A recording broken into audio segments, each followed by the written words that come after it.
y a eu comment dirais-je, un tournant technologique dans la prise en charge du diabète avec l'arrivée de la mesure en continu du glucose, hein, c'est-à-dire donc, du taux de sucre au niveau du sang et surtout du milieu interstitiel.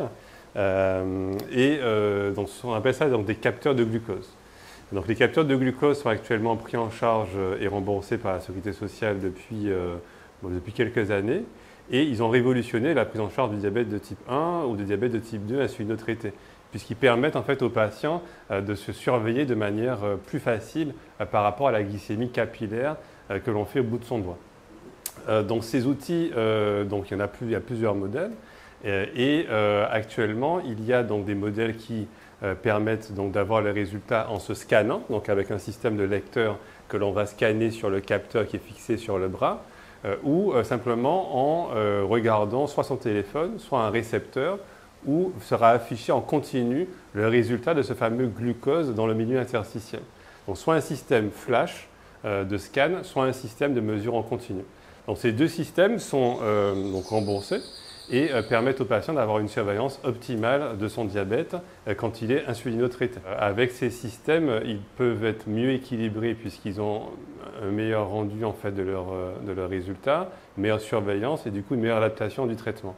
Donc ces systèmes peuvent être soit proposés aux patients qui sont sous injection d'insuline, donc il faut au moins 3 injections d'insuline par jour, soit qui sont sous pompe à insuline. Donc la pompe à insuline, c'est encore un autre niveau de, je dirais, de complexité ou en tout cas de technologie donc, du traitement qui permet donc d'avoir une délivrance continue de l'insuline en sous-cutané avec un système qui va délivrer ce qu'on appelle des bolus, donc de l'insuline au moment des repas. Donc ces pompes à insuline peuvent être éventuellement couplées à ces capteurs de glucose et former ce qu'on appelle une boucle fermée hybride où la pompe à insuline va adapter les doses d'insuline aux résultats du glucose qu'il y a dans le milieu interstitiel. Et ce système, en fait, c'est un système qui est la dernière innovation technologique en matière de diabète de type 1, puisque le système va éviter les hypoglycémies, donc éviter les surdosages en insuline, mais également gérer ce qu'on appelle les hyperglycémies, donc éviter les hyper et les hypos.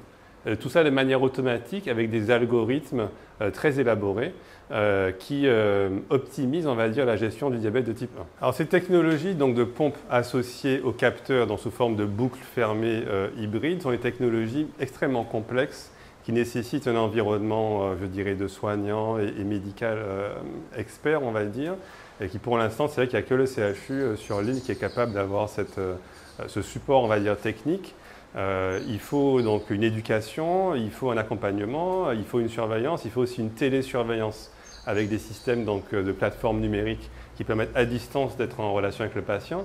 Donc tout ça aujourd'hui n'est possible que sur le CHU, en tout cas pour ces traitements on va dire techniques du diabète. Ensuite, une fois que le patient est autonome par rapport à la gestion de son traitement, le suivi peut être fait en médecine de ville.